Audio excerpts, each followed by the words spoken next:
السلام علیکم ورحمۃ اللہ۔ شیخ سعدی رحمۃ اللہ علیہ فرماتے ہیں کہ ایک دفعہ بزرگوں کے ایک گروہ کے ساتھ میں کشتی میں بیٹھا تھا۔ ہمارے پیچھے ایک چھوٹی کشتی ڈوب گئی اور اس میں سوار دو بھائی ایک بھنور میں پھنس گئے۔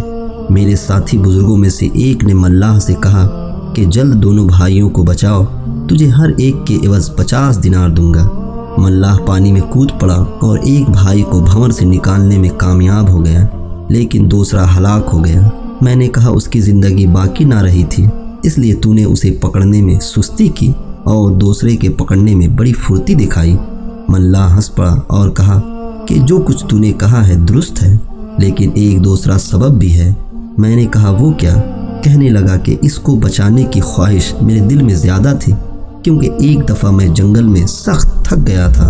اس نے مجھے اپنے اونٹ پر بٹھا لیا اور دوسرے کے ہاتھوں سے میں نے لڑکپن میں ایک کوڑا کھایا تھا۔